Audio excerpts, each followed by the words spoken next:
Sir, தமிழக அரசு எப்பொழுதுமே அவங்க ஆட்சிக்கு வந்ததிலிருந்து சொல்றதுன்னா, மற்றைய மாநிலங்களுக்கு தமிழகம் வழிகாட்டியாக இருக்கிறது, பல்வேறு திட்டங்களில் தமிழகம் முன்னோடியாக இருக்கிறது, திராவிட மாடல் அரசை இந்தியாவே பின்பற்றக்கூடிய தருணம் இது அப்படிங்கிறத அவங்க விளம்பரம் கொடுக்குறாங்க.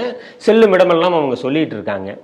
சமீபத்தில் நம்ம பார்த்தோம், அந்த சாக்கடை தொழிலாளிகள் அதில் விழக்கூடியவர்கள் ஏற்படக்கூடிய மரணங்கள்ல தமிழகம் முதலிடத்தில் இருக்குது.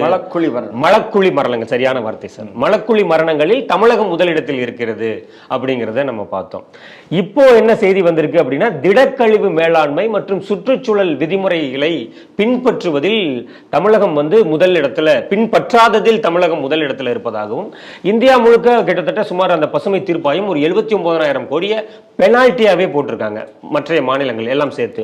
அதுல தமிழகத்திற்கு மட்டுமே சுமார் 15,000 கோடியை அவங்க அபராதமா விதிச்சிருக்காங்க. இதுல தமிழகம் முதல் இடத்துல இருக்குது அந்த திடக்கழிவு மேலாண்மை சுற்றுப்புற வழிமுறை நெறிமுறைகளை பின்பற்றாததுல. இந்த செய்தி எப்படி சார் பாக்குறீங்க?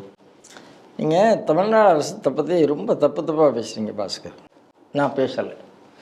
ஏன்னா தமிழ்நாட்டிலேருந்து மினரல்ஸ் அள்ளி நாங்கள் கேரளா கொடுக்குறோம், தமிழ்நாட்டிலேருந்து மினரல்ஸ் அள்ளி நாங்கள் கர்நாடகா கொடுக்குறோம்.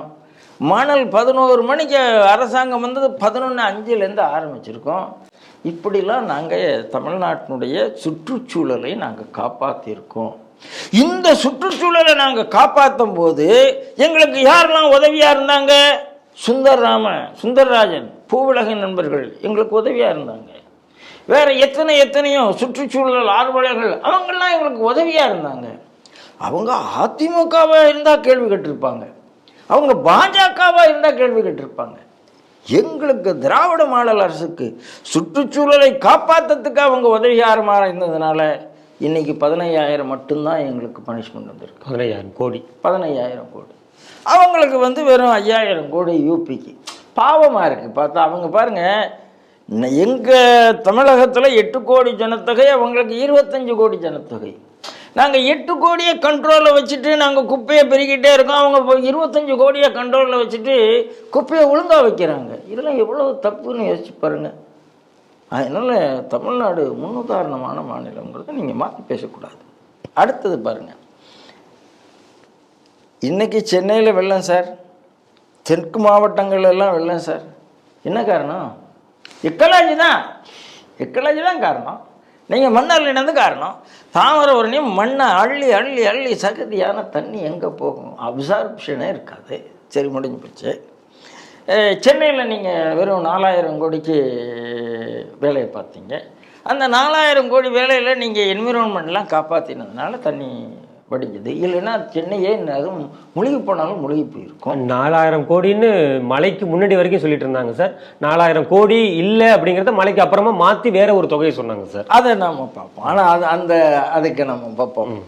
ஆனால் என்னன்னா, நாங்கள் எந்த சாக்கடையும் பிளாஸ்டிக் குப்பை இல்லாத சாக்கடையே இல்லை.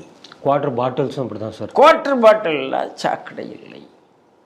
அதெல்லாம் யார் கிளியர் பண்ணுவோம்? அதாவது நான் என்ன சொல்கிறேன், இந்த பூவுலகின் நண்பர்கள், நாங்கள் தான் சுற்றுச்சூழல் ஆர்வலர்கள், நாங்கள் நியூட்ரோனாக்கு வருவோம், நாங்கள் கூடங்குளத்துக்கு வருவோம், நாங்கள் இஸ்ரோ குலசேகர பண்ணத்தில் வந்தால் இன்னும் நாங்கள் கொடி பிடிக்கலாமா வேண்டாமா யோசிப்போம். வாயப்பத்து முதல்ல உன் ஊர் சாக்கடை சரியாக இருக்கான பாரு. சுந்தரராஜன் முதல்ல அவர் தெரியல, அவர் வார்டில் சாக்கடையை சரி பண்ணிட்டு பூவுலகின் நண்பர்களை பற்றி பேசட்டும். சுந்தரராஜன் தமிழ்நாட்டில் இருக்கிற சாக்கடையெல்லாம் போய் கையை விட்டு அள்ளட்டும், அப்புறம் என்விரான்மெண்ட்டை பற்றி பேசட்டும். அதாவது மணலை அள்ளும் போது கேள்வி கேட்க மாட்டாங்க, காவேரி வரலைன்னா சண்டை போடுவாங்க. ஏன் அன்னைக்கு காவேரி காப்பாற்றுறதுக்கு நீங்கள் என்ன பண்ணீங்க? காவேரியை காப்பாற்ற கொண்டு பண்ணலையே. உங்கள் ஊரில் லோக்கல் அவ்வளவு குப்பை சக்தியாக இருக்குது, அதை பற்றி கவலைப்பட மாட்டாங்க. அதாவது போலிகள் நிறைந்த சுற்றுச்சூழல் ஆர்வலர்கள் இருந்ததுனால தான் திமுக அரசுக்கு அதிகமான பனிஷ்மெண்ட் வந்திருக்கு. அப்போ இவன் எல்லாம் நேற்று வரைக்கும் ஏடிஎம்கேல இந்த பனிஷ்மெண்ட் வந்திருக்காது. ஏன் தெரியுமா? ஏடிஎம்கே இருந்தால் இவன் எல்லாம் கட்டிட்டு இருந்திருப்பான். இப்போ எத்தனை பேர் காணாமல் போயிட்டாங்க? கோவன் காணாமல் போயிட்டான், சுந்தரராஜன் காணாமல் போயிட்டான், பியூஷ் குமார் காணாமல் போயிட்டான். எல்லாம் எங்கே இருக்குன்னு தெரியலையே. காணலைன்னா நோட்டீஸ் தான் கொடுக்கணும். எங்கே இருக்கிற நீ 15,000 கோடி அபராதம் வந்திருக்கு. சுந்தரராஜன் என்ன சொல்ல போறாரு நான் பார்க்கறதுக்கு ஆவலாக இருக்கிறேன். இந்த அரசாங்கத்தை எடுத்து ஒரு வார்த்தை அவரை பேச முடியுமா? தைரியம் இருக்காங்கிறத கேட்குறேன், பார்க்கலாம். அதனால மோசமான ஒரு அரசாங்கம், எதிர்த்து கேட்க திராணி இல்லாத கூட்டணி கட்சிகள், அதுதான் என்னுடைய பிரச்சனை.